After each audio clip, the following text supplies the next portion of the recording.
lagi, bersin-bersin terus.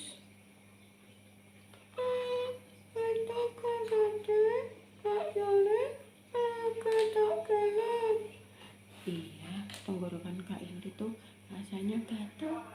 Terus bersin-bersin, doain ya Nur. Amin.